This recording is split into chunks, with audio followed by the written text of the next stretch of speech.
नमस्कार मित्रांनो, स्वागत आहे तुमचं माझ्या चॅनल सई ट्रेड मराठीमध्ये. मित्रांनो, आजच्या व्हिडिओमध्ये आपण झिरोदा काईट ॲप्लिकेशनचा पूर्ण डेमो दाखवणार आहोत. कशा पद्धतीनं ते ॲप्लिकेशन वापरायचं आहे, बाय सेल कसं करायचं आहे, चार्ट कसा बघायचा आहे, फंड कसे ॲड करायचे आहेत, तर हे सगळं डिस्कशन आज आपण या व्हिडिओमध्ये करणार आहोत. तर व्हिडिओ शेवटपर्यंत नक्की पहा आणि जर तुम्ही अजून आमच्या चॅनलला सबस्क्राईब नसेल केलं तर प्लीज चॅनलला लवकरात लवकर सबस्क्राईब करा. तर सुरू करूया आजचा व्हिडिओ. सगळ्यात पहिल्यांदा तर आपण काईटमध्ये लॉग इन करून घेणार आहोत. लॉग इनची प्रोसेस मी इथे दाखवत नाही आहे कारण ती कॉमन असते. तुम्हाला युजर आय डी आणि पासवर्ड एंटर करायचा असतो आणि त्याच्यानंतर पिन एंटर करून तुम्हाला लॉग इन करायचं असतं. तर जेव्हा तुम्ही लॉग इन करता तेव्हा अशा पद्धतीनं तुमच्यासमोर ॲप्लिकेशन ओपन होतं आणि सगळ्यात पहिल्यांदा तुम्हाला इथे वॉच लिस्ट दिसते. तर वॉच लिस्टमध्ये आपल्याला सगळ्यात पहिल्यांदा जे करायचे ते फंड ॲड करायचे, कारण जे कोणी नवीन अकाउंट ओपन करतं ते फंड ॲड केल्याशिवाय कुठले स्टॉक त्यांना बाय करता येत नाहीत. म्हणून खाली हे जे आपल्याला 5 ऑप्शन दिसत आहेत, watch list, order, portfolio, tools आणि प्रोफाईल. तर आपल्याला सगळ्यात पहिल्यांदा प्रोफाईलपासून सुरुवात करायची आहे. तर प्रोफाईलवर आपल्याला क्लिक करायचं आहे. प्रोफाईलवर क्लिक केल्यानंतर तुमच्यासमोर इथे तुमचं user I D, email I D आणि जर फोटो तुम्ही लावला असेल तर तो तुम्हाला इथे दिसून येतो. त्याच्यानंतर fund, profile, setting, console, connected app कुठले आहेत, इन्व्हाइट फ्रेंड, सपोर्ट आणि युजर मॅन्युअल, ह्या सगळ्या गोष्टी इथे दिसतात. आपल्याला फंडमध्ये सगळ्यात पहिल्यांदा क्लिक करायचं आहे. फंडमध्ये आपल्याला जो आपला आत्ता करंट फंड अवेलेबल आहे, जर नवीन अकाउंट असेल तर इथे तुम्हाला 0 दाखवेल, त्यामुळे इथे तुम्हाला काहीही दिसणार नाही. आत्ता थोडा फंड मी ॲड करून ठेवला आहे त्याच्यामुळे इथे माझा फंड थोडा दिसतोय.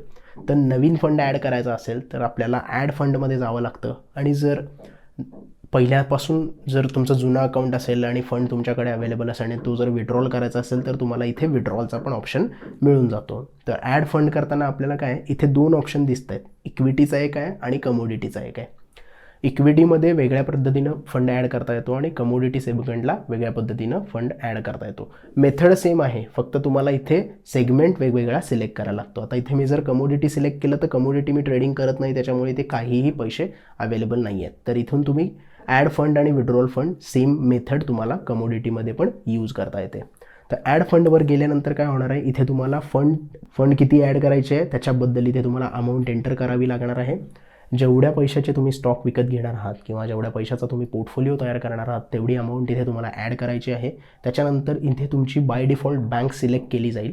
जर एकापेक्षा जास्त बँक ॲड असतील, काही जण 2 बँक ॲड करतात, दोन्हीकडनं त्यांना ट्रान्झॅक्शन करायचं असतं, तर इथे तुम्हाला 2 ऑप्शन येतील, पहिल्या बँकेचा आणि दुसऱ्या बँकेचा. मग त्यापैकी तुम्ही कुठली बँक सिलेक्ट करणार आहात ते तुमच्यावर डिपेंड असतं आणि ते तुम्ही बँक सिलेक्ट करायची असते.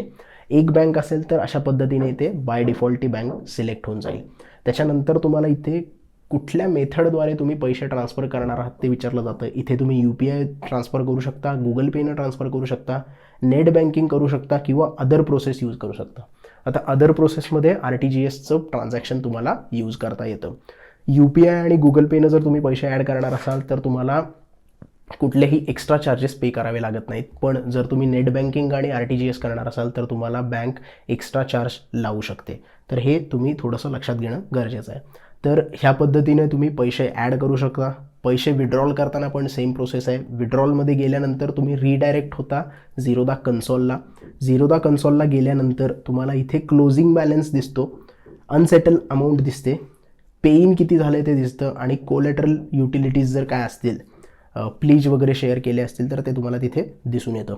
विड्रॉएबल बॅलन्स किती आहे एवढाच अमाऊंट तुम्ही काढू शकता. जर तुमच्या क्लोजिंग बॅलन्समध्ये 50,000 दिसत असतील आणि विड्रॉल करणाऱ्या बॅलन्समध्ये फक्त 30,000 दिसत असतील तर याचा अर्थ असा आहे की 20,000 रुपये तुमचे अजून सेटल झालेले नाही आहेत. ते 20,000 रुपये तुम्ही सेटलमेंट झाल्यानंतर काढून घेऊ शकता. त्यामुळं तुम्हाला जर पैसे विड्रॉल करायचे असतील तर विड्रॉएबल बॅलन्समध्ये जेवढे पैसे आहेत तेवढेच पैसे तुम्ही विड्रॉल करू शकता, त्याच्यापेक्षा जास्त पैसे विड्रॉल करू शकत नाहीत. तर इथे तुम्हाला अमाऊंट टाकायची आहे आणि इथे हा ॲरो क्लिक करायचा आहे. तुमच्या बँक अकाउंटशी डायरेक्ट लिंक असल्यामुळे 24 तासामध्ये नेक्स्ट 24 तासामध्ये तुमची अमाऊंट तुमच्या बँकमध्ये डिपॉझिट केली जाईल. तर अशा पद्धतीने तुम्हाला विड्रॉल करायचं असतं. त्याच्यानंतर जर तुम्ही बघाल तर इथे प्रोफाईल आहे. प्रोफाईलमध्ये तुम्हाला सगळ्या गोष्टी इथे दिसतील की तुमचा email address, phone, pan card number, BO number, demat account number म्हणजे BO नंबर तुम्हाला इथे दिसेल. पासवर्ड जर चेंज करायचा असेल तर तुम्ही इथे मॅनेजमध्ये जाऊन पासवर्ड चेंज करू शकता. त्यानंतर जर सेगमेंट कुठले तुम्हाला ॲक्टिवेट आहे ते बघायचं असेल तर इथे सगळे सेगमेंट तुम्हाला दिसून येतात.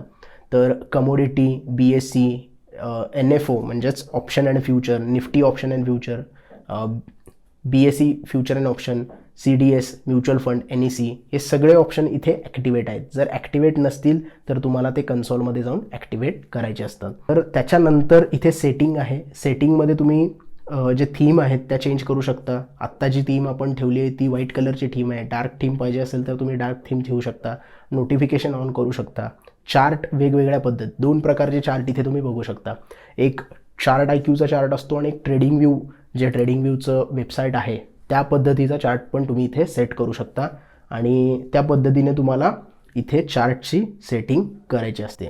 बाकीच्या गोष्टी इथून तुम्हाला जर पोर्टफोलिओ बघायचा असेल किंवा ट्रेड बुक बघायची असेल, प्रॉफिट अँड लॉस स्टेटमेंट बघायचं असेल, IPOला जर अप्लाय करायचं असेल किंवा कुणाला स्टॉक गिफ्ट करायचा असेल तर कन्सोलमध्ये इथून डायरेक्ट तुम्ही जाऊ शकता. याच्यावर क्लिक केल्यानंतर डायरेक्ट तुम्हाला कन्सोलच्या पेजवर रिडायरेक्ट केलं जातं आणि तिथे सगळ्या गोष्टी तुम्हाला एकत्र बघायला मिळतात.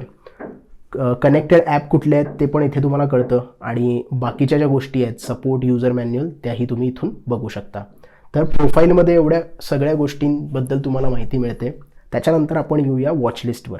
तर वॉचलिस्ट सगळ्यात महत्त्वाचा पार्ट असतो. पैसे ॲड केल्यानंतर आपल्याला स्टॉक बाय करायचे. स्टॉक बाय करायच्या आधी आपल्याला ते वॉचलिस्टमध्ये ॲड करायला लागणार. तर इथे तुम्हाला 7 प्रकारच्या वेगवेगळ्या वॉचलिस्ट तयार करता येतात. प्रत्येक वॉचलिस्टमध्ये 50 स्टॉक तुम्ही ॲड करू शकता. म्हणजे जवळजवळ 350 स्टॉक पूर्ण तुमच्या झिरोदाच्या अकाउंटवर तुम्ही वॉचलिस्टमध्ये ॲड करून ठेवू शकता. 7 प्रकारच्या वेगवेगळ्या वॉचलिस्ट आणि प्रत्येक वॉचलिस्टमध्ये 50 शेअर. अशा पद्धतीने तुम्ही वेगवेगळ्या प्रकारचे स्टॉक ॲड करू शकता. आता सिम्पली ॲड करताना तुम्हाला काय करायचं आहे, सर्च अँड ॲडमध्ये जायचं आहे आणि जो स्टॉक तुम्हाला ॲड करायचा आहे, जसं मला कॅनरा बँक ॲड करायचं आहे तर कॅनरा बँक इथे येईल लिहून. तुम्हाला इथे फक्त पहिली 3 अक्षरं त्या स्टॉकची एंटर करायची आहेत किंवा पूर्ण नाव तुम्ही एंटर करू शकता आणि जो स्टॉक तुम्ही सिलेक्ट केला आहे किंवा जो स्टॉक तुम्हाला ॲड करायचा आहे त्याच्यामध्ये तुम्हाला काय करायचं आहे, फक्त इथे समोर जे प्लस बटन आहे त्याच्यावर क्लिक करायचं आहे. तो स्टॉक तुमचा ॲड होऊन जाईल. हिरव्या कलरचा इथे ॲरो आपल्याला दिसून येतो. जर तुम्ही मागे जाऊन बघाल तर कॅनरा बँक इथे ॲड झालेला आहे. एवढी सोपी पद्धत आहे स्टॉक ॲड करायची. जर एखादा स्टॉक डिलीट करायचा असेल तर सिम्पली त्या स्टॉकवर थोडंसं प्रेस करून ठेवा. 1 सेकंद प्रेस केल्यानंतर इथे तुम्हाला डिलीटचं ऑप्शन दिसेल. जो स्टॉक तुम्हाला डिलीट करायचा आहे तो स्टॉक तुम्ही इथून डिलीट करू शकता. जसं आपण आता कॅनरा बँक ॲड केला आहे तो आपण कॅनरा बँक डिलीट करूया. कुठलाही स्टॉक डिलीट केल्यानंतर सेव्ह करणं इम्पॉर्टंट आहे, कारण जर तुम्ही ते सेव्ह केलं नाही तर तो स्टॉक तिथून डिलीट होणार नाही. त्याच्यानंतर आपण येऊया बाईंग आणि सेलिंगवर. तर सिम्पली आपण काय करायचं आहे, जो स्टॉक आपल्याला बाय करायचा आहे तर सध्या आपण दुसरा स्टॉक बघूया. वॉचलिस्टमध्ये आपण इथे ॲड केलेला आहे नॅशनल ॲल्युमिनियम. तर बाय करताना सिम्पली स्टॉकवर क्लिक करायचं आहे. स्टॉकवर क्लिक केल्यानंतर आपल्याला इथे बाय आणि सेलची विंडो ओपन होते आणि इथे आपल्याला भरपूर अजून काही गोष्टी बघायला मिळतात. त्याच्याबद्दल छोटंसं आपण माहिती करून घेऊया. मार्केट डेप्थ आपल्याला इथे कळते. मार्केट डेप्थमध्ये आपल्याला काय कळतं की बिड प्राईस किती आहे, त्याला किती ऑर्डर आहेत, किती क्वांटिटी आत्ता तिथे ट्रेड होती आहे आणि आस्क क्वांटिटी आणि आस्क प्राईस किती आहे हे आपल्याला इथे कळते. 20 डेप्थ म्हणजे लास्ट 20 ट्रेड जे आहेत किंवा लास्ट 20 ऑर्डरपर्यंत तुम्हाला इथे किती डेप्थ आहे, म्हणजे कुठल्या ऑर्डरपर्यंत लोकांनी कुठल्या प्राईजपर्यंत ऑर्डर लावून ठेवलेले आहेत आणि कुठल्या प्राईजपर्यंत आस्क क्वांटिटी आहे, म्हणजे सेल करायसाठी कुठल्या प्राईजला आणि बाय करायसाठी कुठल्या प्राईजला ऑर्डर लावून ठेवलेले आहेत ते आपल्याला इथे कळतात. आणि तुम्ही इथून बघू शकता की किती स्टॉकमध्ये मुवमेंट चालू आहे. त्याच्यानंतर जर खाली आलात तर तुम्ही इथे ओपन प्राईज, हाय प्राईज, लो प्राईज आणि प्रिव्हियस क्लोज तुम्हाला कळतो. व्हॉल्यूम किती ट्रेड होतं आहे ते इथे तुम्हाला कळतं. लास्ट ट्रेडेड क्वांटिटी किती आहे, लास्ट ट्रेडेड ॲव्हरेज प्राईस किती आहे, त्या गोष्टी तुम्हाला कळतात. लोअर सर्किट आणि अप्पर सर्किट ह्या 2 महत्त्वाच्या गोष्टी असतात. एखादा स्टॉक जर कंटिन्युअस त्याच्यामध्ये बाईंग आलं तर एक सर्टन लिमिटला गेल्यानंतर त्याच्यामध्ये ट्रेडिंग स्टॉप होऊन जातं त्या पूर्ण दिवसासाठी. आता हे लोअर सर्किट आणि अप्पर सर्किटचे जे पर्सेंटेज असतात ते वेगवेगळे असतात प्रत्येक स्टॉकमध्ये. FNOच्या स्टॉकमध्ये याला लिमिट नसतं, म्हणजे तुम्ही तो कितीही स्टॉक वाढू शकतो. NEC जर सेबीनं जर ठरवलं तर तिथे स्टॉप होऊ शकतं. पण NECच्या FNOचे जे सेगमेंटचे स्टॉक असतात त्याच्यामध्ये अप्पर सर्किट आणि लोअर सर्किटला वरती लिमिट नसतं. थोड्या वेळासाठी ट्रेडिंग बंद होतं आणि त्याच्यानंतर परत ते चालू केलं जातं. पण जे कॅश सेगमेंटचे स्टॉक आहेत ते त्याच्यामध्ये 5%, 10%, 15% आणि 20%, मॅक्सिमम 20% अप्पर किंवा लोअर सर्किट तिथे असतं आणि त्याच्यानंतर त्याचं ट्रेडिंग बंद होऊन जातं पूर्ण दिवसासाठी. तर ती रेंज तुम्हाला इथे बघायला मिळते. त्याच्यानंतर खाली जर तुम्ही बघितलं तर इथे फंडामेंटल ॲनालिसिस करायचं असेल तर तुम्ही इथून बघू शकता. कंपनीचे फंडामेंटल्स वगैरे सगळे तुम्हाला इथे दिसतात. तर फंडामेंटल ओपन केल्यानंतर कंपनी कुठल्या सेक्टरमध्ये आहे, मेटल सेक्टरची कंपनी आहे, मिड कॅप कंपनी आहे. त्याच्यानंतर कंपनीचा पूर्ण ओव्हरव्ह्यू तुम्हाला इथे दिसतो की कंपनीला लास्ट मंथमध्ये किती रिटर्न दिले, लास्ट इयरमध्ये किती रिटर्न दिले, कंपनीचं मार्केट कॅप, 52 वीक्स हाय, पी रेशो किती आहे, पी बी रेशो किती आहे, कंपनीचं डिव्हिडंड यील्ड किती आहे. तर हे बेसिक फंडामेंटल्स तुम्हाला इथे दिसतात. त्यानंतर इव्हेंट्समध्ये डिव्हिडंडबद्दल माहिती किंवा रिझल्ट्सबद्दल माहिती तुम्हाला इथे दिसते. न्यूज असेल तर त्या न्यूजमध्ये तुम्हाला काही इन्फॉर्मेशन पाहिजे असेल तर ती तिथे दिसून येते. त्याच्यानंतर टेक्निकल्स म्हणजे जे टेक्निकल ॲनालिस्ट आहेत ते या स्टॉकबद्दल काय सांगतात. 1 मिनिटाच्या चार्टवर ते काय त्यांचं सजेशन आहे किंवा 15 मिनिटाच्या 5 मिनिटाच्या चार्टवर त्यांचा आत्ता काय व्ह्यू आहे तो तुम्हाला इथे दिसून येतो. Moving averages, exponential moving average 20 day, simple moving average, RSI कुठे आहे, MACD कुठे आहे आणि त्यानंतर ऑसिलेटर कुठे दाखवत आहेत. तर हे सगळे टेक्निकलचे तुम्हाला जे स्ट्रॅटर्जी किंवा समरी असते ते इथे बघायला मिळते. स्ट्रॅटर्जी जर बघायची असेल तर तुम्ही इथे स्ट्रॅटर्जी बघू शकता, बॅकटेस्ट करू शकता किंवा टेक्निकल्समध्ये गेल्यानंतर तुम्हाला वेगवेगळे इंडिकेटर कुठे आत्ता आपल्याला त्याचं व्ह्यू दाखवत आहेत ते इथे तुम्हाला कळतं. त्याच्यानंतर तुम्ही स्टॉक रिपोर्ट जर बघायचे असतील तर स्टॉक रिपोर्टमध्ये जाऊन पूर्ण त्या स्टॉकबद्दलचे रिपोर्ट बघू शकता आणि पूर्ण डिटेल तुम्हाला इथे त्या स्टॉकबद्दल मिळू शकते. त्याच्यासाठी तुम्हाला सबस्क्राईब करायला लागेल आणि सबस्क्राईबला थोडेसे चार्जेस तुम्हाला पे करावे लागतील. त्याच्यानंतर सगळ्यात महत्त्वाची गोष्ट म्हणजे चार्ट. तर व्ह्यू चार्टमध्ये गेल्यानंतर तुम्हाला पूर्ण चार्ट बघायला मिळतं. त्या पर्टिक्युलर स्टॉकचा चार्ट तुम्हाला तिथे ओपन होतो. तो चार्ट तुम्ही वेगवेगळ्या टाईमफ्रेमवर बघू शकता. आता इथून तुम्ही टाईमफ्रेम सिलेक्ट करू शकता. इथे आपण वेगवेगळे टाईमफ्रेम घेऊ शकतो. डेलीचा चार्ट बघायचा असेल, 1 तासाचा चार्ट बघायचा असेल, 15 मिनिटाचा चार्ट बघायचा असेल तर तुम्ही इथून सिलेक्ट करू शकता. त्याच्यानंतर तुम्ही कॅन्डलस्टिकचे चार्ट स्टाईल जे असतात ते चेंज करू शकता. नॉर्मल कॅन्डल सिलेक्ट करू शकता, इथून बार कॅन्डल सिलेक्ट करू शकता किंवा हायकेनेशी कॅन्डल सिलेक्ट करू शकता. तर ते it depends on your trading style की तुम्ही कुठला इथे चार्ट टाईप यूज करणार आहात. नॉर्मली तर चार्ट स्टाईल जो असतो तो कॅन्डलस्टिकच यूज करतात लोक, कारण खूप फेमस आहे आणि खूप इझी आहे अंडरस्टँड व्हायसाठी. त्याच्यानंतर वेगवेगळे इंडिकेटर जर तुम्हाला इथे लावायचे असतील तर ते तुम्ही लावू शकता इथे. जसं की आपण इथे काही इंडिकेटर सेट केलेले आहेत, एक्सपोनेन्शियल मूव्हिंग ॲव्हरेज वगैरे. तर तुमच्या ट्रेडिंग स्ट्रॅटर्जीला स्टाईलला जे मॅच होणारे इंडिकेटर आहेत किंवा तुम्ही ज्या इंडिकेटरचे बॅक टेस्टिंग केलेलं आहे ते इंडिकेटर तुम्ही तिथे यूज करू शकता. असं गरजेचं नाही आहे की मी जे इंडिकेटर यूज केलेत तेच तुम्ही यूज करायला पाहिजेत. प्रत्येकाची वेगळी स्टाईल असते, प्रत्येकाची वेगळी स्ट्रॅटर्जी असते. त्याप्रमाणे ते इंडिकेटर त्यांच्यासाठी वर्कआउट करत असतात किंवा त्यांना तो एक्सपिरियन्स आलेला असतो. त्यामुळं ते इंडिकेटर तुम्ही तिथे एंटर करू शकता. तर त्याप्रमाणे तुम्ही इथे चार्ट बघू शकता आणि चार्टवरच बाईंग आणि सेलिंगचा ऑप्शन पण अवेलेबल आहे. त्यामुळे चार्टवर एखादा ब्रेकआउट बघून तुम्ही तिथेच डायरेक्टली बाय आणि सेल करू शकता. इथून डायरेक्टली जर तुम्ही बायवर गेलात तर बायची विंडो ओपन होते. बायच्या विंडोमध्ये एक्स्ट्रा काही सांगायची गरज नाही आहे, कारण नॉर्मल विंडो असते. इथे क्वांटिटी एंटर करायची असते. इथे इंट्राडे आणि लाँग टर्म 2 प्रॉडक्ट असतात. इंट्राडे म्हणजे फक्त एका दिवसासाठी ट्रेड करणं आणि लाँग टर्म म्हणजे आपण स्टॉक डिलिव्हरी घेऊन होल्डिंग करणं. तर हे 2 प्रोडक्ट तुम्ही सिलेक्ट करायचे असतात. जर तुम्ही इंट्राडे ट्रेडर असाल तर तुम्ही इंट्राडे प्रोडक्ट सिलेक्ट करून तो स्टॉक फक्त एका दिवसासाठी घेऊन त्या दिवशी 3:30च्या आतमध्ये विकायला लागतो, तर ते तुम्ही करता. आणि लाँग टर्म जर तुम्ही सिलेक्ट केलं तर तुम्ही पूर्ण त्या स्टॉकची डिलिव्हरी घेता आणि तो 1 दिवसापेक्षा जास्त कितीही वेळ तुम्ही तुमच्या पोर्टफोलिओला होल्ड करू शकता. इंट्राडेमध्ये इथे तुम्हाला मार्जिन मिळतं. झिरोदा तुम्हाला 5x मार्जिन देतं. ऑलमोस्ट सगळ्या स्टॉकमध्ये 5x मार्जिन आपल्याला मिळतं. त्यामुळे ज्या स्टॉकची किंमत आत्ता 103 रुपये दाखवते एका क्वांटिटी मागं, तेच जर तुम्हाला मार्जिन यूज करायचं असेल तर फक्त 20 रुपये 65 पैशात तो स्टॉक घेता येतो. त्यामुळे लिव्हरेज यूज करून कमी कॅपिटलमध्ये जास्त क्वांटिटी तुम्ही बाय करू शकता. पण ॲनालिसिस करणं गरजेचं आहे आणि ॲनालिसिस केल्यानंतरच तुम्ही इंट्राडे ट्रेड करू शकता. विदाऊट ॲनालिसिस फक्त आपल्याकडे कमी पैशात आपण जास्त स्टॉक घेऊ शकतो म्हणून जास्त क्वांटिटी मारून रिस्क घेण्याची काही गरज नाही आहे. तर इथे मार्केट टाईप आपल्याला सिलेक्ट करायचा असतो. करंट मार्केट प्राईजला जर तुम्ही स्टॉक घेणार असाल तर मार्केट सिलेक्ट करा. जर स्टॉकची प्राईस निगोशिएट करणार असाल तर लिमिट इथे सिलेक्ट करू शकतो. स्टॉकमध्ये स्टॉप लॉस लावायचा असेल तर आपल्याला SL सिलेक्ट करायचं असतं किंवा SLM पण तुम्ही सिलेक्ट करू शकता. तर ह्या प्रकारच्या गोष्टी तुम्ही करून स्टॉकमध्ये इथे बाईंग करू शकता, किंवा जर तुम्हाला सेलिंग करायचं असेल तर सिम्पली इथे सेलवर जाऊन होल्डिंगवाले स्टॉक असतील तर तुम्ही सेल करू शकता, किंवा जर तुम्हाला इंट्राडेमध्ये एखाद्या स्टॉकमध्ये शॉर्टची पोझिशन बनवायची आहे, म्हणजे पहिल्यांदा सेल करून हायर साईडला सेल करून लोअर साईडला बाय करायचं असेल तर तेही तुम्ही करू शकता. प्रोसेस सेम असते. इथे regular order, quantity, price, intraday.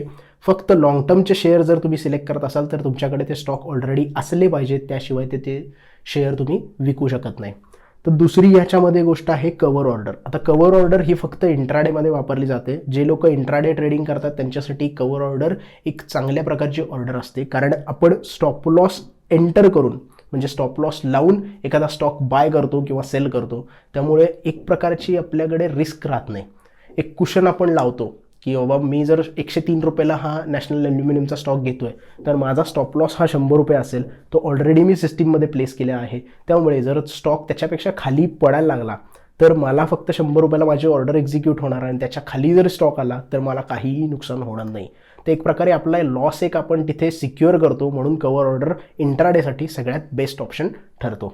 तर कवर ऑर्डर लावण्यासाठी तुम्हाला काय सिम्पली इथे कवर सिलेक्ट करायचं आहे, आणि जे काही क्वांटिटी वगैरे असेल ते आपल्याला इथे सिलेक्ट करायचं आहे. फक्त स्टॉप लॉस आपल्याला इथे एंटर करायचा असतो आणि त्यानंतर ट्रेड घ्यायचा असतो. तिसरी जी ऑर्डर आहे ती आहे AMO ऑर्डर. आता AMO ऑर्डर म्हणजे काय, ह्याच्यासाठी वेगळा व्हिडिओ आपण बनवलेला आहे, तर तो तुम्ही बघू शकता. AMO म्हणजे काय की आफ्टर मार्केट ऑर्डर.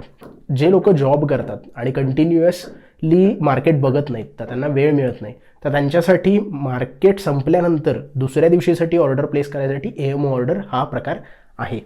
तर समजा तुम्ही जॉबवरनं आला घरी आणि एखाद्या स्टॉकचा ॲनालिसिस केला आणि दुसऱ्या दिवशी तो तुम्हाला स्टॉक बाय करायचा आहे, पण दुसऱ्या दिवशी तुम्हाला वेळ नाही आहे तो स्टॉक बाय करायला, तर त्यासाठी तुम्ही आदल्या दिवशी संध्याकाळी 3:30 नंतर ऑर्डर प्लेस करू शकता, दुसऱ्या दिवशी 9 वाजायच्या आधीपर्यंत. 8:59 पर्यंत सकाळी तुम्ही ऑर्डर प्लेस करू शकता. तर ती क्वांटिटी तुम्ही एंटर करायची असते, त्याच्यानंतर प्रॉडक्ट सिलेक्ट करायचा असतो. इवन इंट्राडेसाठी जरी तुम्हाला ऑर्डर प्लेस करायची असेल तर तरीही तुम्ही ती करू शकता, लॉंग टर्मसाठी करू शकता, आणि ऑर्डर टाईपही सिलेक्ट करून ती ऑर्डर तुम्ही प्लेस करू शकता. होल्डिंगचे शेअर जर दुसऱ्या दिवशी विकायचे असतील तरीही तुम्ही AMOचा वापर करून ती सेल ऑर्डर प्लेस करू शकता. तर अशा पद्धतीने तुम्हाला वेगवेगळ्या प्रकारचे ऑर्डर्स एंटर करायचे असतात बाईंग आणि सेलिंगसाठी. नंतरचा जो पार्ट आहे तो आहे इथे ऑर्डर्सचा. तर ऑर्डर्समध्ये जर तुम्ही गेलात तर इथे तुम्हाला ज्या तुमच्या ओपन ऑर्डर आहेत त्या इथे दिसून येतील, एक्झिक्यूट ऑर्डर ज्या आहेत त्या दिसून येतील, आणि GTT ऑर्डर जर तुमची असेल काही लावलेली, GTT म्हणजे गुड टेल ट्रिगर्ड. जर एखादी ऑर्डर तुम्ही लावून ठेवली आहे स्टॉक 10% डाऊन झाल्यानंतर घ्यायसाठी, तर ती तुम्हाला इथे दिसून येते, आणि 1 वर्षासाठी GTT ऑर्डर पेंडिंग किंवा व्हॅलिड असते. 1 वर्षामध्ये जर तुमची प्राईस आली तर तुमचा स्टॉक बाय होतो, आणि जर नाही आली तर ती 1 वर्षानंतर ऑर्डर कॅन्सल होऊन जाते. तर GTT ऑर्डर याप्रमाणे तुम्ही इथे बघू शकता. पोर्टफोलिओमध्ये जर गेलात तर इथे तुम्हाला होल्डिंग आणि पोझिशन अशा 2 गोष्टी दिसतात. होल्डिंग म्हणजे तुमची करंट होल्डिंग पोझिशन काय आहे, करंटली तुम्ही कुठले स्टॉक होल्ड करताय. जसं तुम्ही इथे बघता IEX, RCF आणि व्हॅलियंट ऑर्गॅनिक्स मी आत्ता स्टॉक होल्ड करून ठेवले आहेत. हा आत्ता माझा करंटली प्रॉफिट अँड लॉस आहे, आणि हा जो दिवसाचा प्रॉफिट अँड लॉस मला इथे दिसतोय. तर इन्व्हेस्टेड व्हॅल्यू आणि करंट व्हॅल्युएशन त्याचं तुम्हाला दिसून येतं. हे होल्डिंगसाठी, म्हणजे जे स्टॉक तुम्ही डिलिव्हरीमध्ये घेतलेत ते तुम्हाला इथे पाहायला मिळतील. पोझिशन म्हणजे काय की जर एखादा स्टॉक तुम्ही इंट्राडेसाठी घेणार आहे, की एखाद्या स्टॉकच्या ऑप्शनमध्ये एंट्री केली आहे किंवा फ्युचरमध्ये एंट्री केली आहे, तर ते तुम्हाला पोझिशनमध्ये दिसून येतात. किंवा एखादा स्टॉक तुम्ही त्या दिवशी पर्टिक्युलरली डिलिव्हरीमध्ये घेतला आहे तर तो तुम्हाला त्या दिवशी तो पोझिशनमध्ये दिसेल. तो तुम्ही तिथूनही विकू शकता, त्याच दिवशी पण विकू शकता. पण जर तुम्ही डिलिव्हरीमध्ये घेतला आणि दुसऱ्या दिवशी जर तुम्हाला तो बघायचा असेल तर होल्डिंगमध्ये बघावं लागेल, कारण पोझिशनमध्ये तो फक्त एका दिवसापुरता असतो जर डिलिव्हरीमध्ये घेतला आहे. आणि जर तुम्ही फ्युचर ऑप्शन घेतला असेल तर ते एक्सपायरीपर्यंत पोझिशनमध्ये तुम्हाला दिसतं. त्याच्यानंतरचा जो ऑप्शन आहे हा टूल्सचा ऑप्शन आहे. तर टूल्समध्ये जर तुम्ही जाल तर तुम्हाला इथे दिसून येईल की बास्केट ऑर्डर कशी लावायची.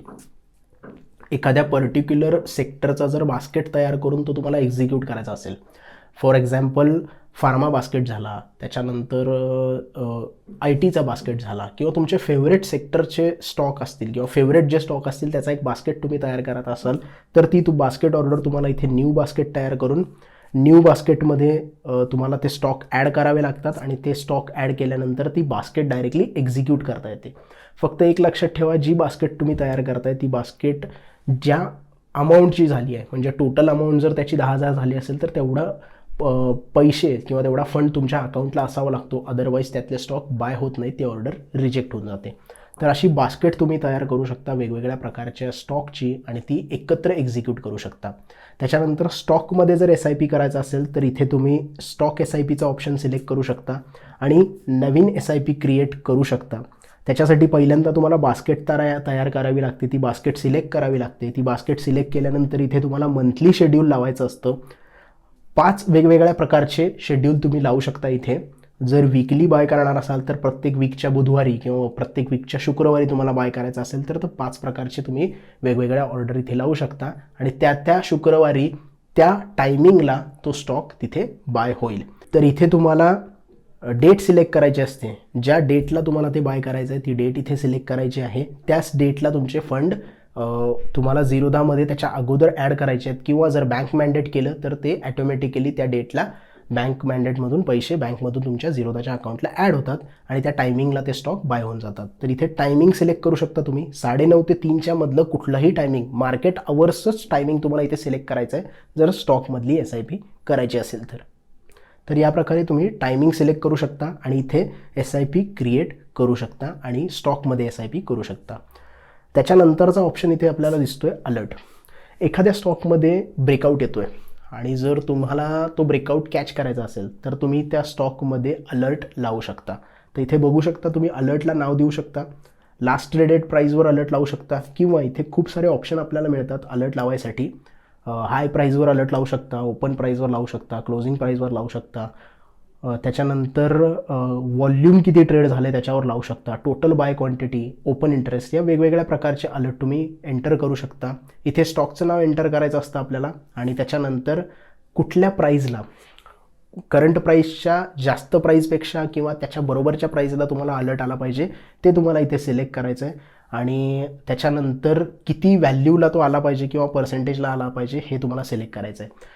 अलर्ट जेव्हा तुम्ही लावता तर समजा फॉर एक्झाम्पल घेऊया आपण इन्फोसिसचं उदाहरण घेऊया. इन्फोसिसचा फॉर एक्झाम्पल आत्ता स्टॉक ट्रेड करतोय 1850 रुपयाला आणि तुम्हाला दिसतंय एखाद्या चार्टवर की 1870 क्रॉस झाल्यानंतर त्याच्यामध्ये चांगली मुवमेंट येणार आहे किंवा एखादी इम्पॉर्टंट इंडिकेटर तो क्रॉस करणार आहे किंवा प्राईज ॲक्शन क्रॉस करणार आहे. तेव्हा तुम्ही 1870ला इथे अलर्ट लावून ठेवू शकता. तो अलर्ट तुमच्या ईमेलवर जेव्हा तो ट्रिगर होईल तेव्हा तुमच्या ईमेलला एक ईमेल येईल तुमच्या जीमेलला किंवा कुठला ईमेल ID जो तुम्ही दिला असेल त्याला. तर त्याच्यावर तुम्हाला एक ईमेल येईल की तुमचा जो ट्रिगर आहे तो जो तुम्ही जो अलर्ट लावला आहे तो ट्रिगर झालेला आहे आणि आता तुम्हाला बाय तुम्ही करू शकता, ती प्राईस क्रॉस झालेली आहे. तसंच तुमच्या मोबाईलवर पण नोटिफिकेशन येतं की तुमचा अलर्ट ट्रिगर झाला आहे. याच्यामुळे जर तुम्ही विसरला असाल किंवा जर 8-10 दिवसानंतर एखादा स्टॉकचा अलर्ट येणार असेल किंवा स्टॉक क्रॉस करणार असेल असं आपल्याला कळतं की बाबा आत्ता वेळ जाऊ शकतो आणि तो तिथे क्रॉस करू शकतो असं आपण जर प्रोबॅबिलिटी तिथे दर्शवली तर तो अलर्ट लावून ठेवला तर त्या दिवशी तुम्हाला तो अलर्ट येतो आणि तुम्हाला तो स्टॉकमध्ये एंट्री करायची चान्स मिळू शकते. त्यामुळे अलर्ट लावण्याचं एक चांगली इथे तुम्हाला एक चांगला ऑप्शन मिळतो जेणेकरून तुमचे जे स्टॉकचे ब्रेकआउट असतात ते मिस होत नाहीत.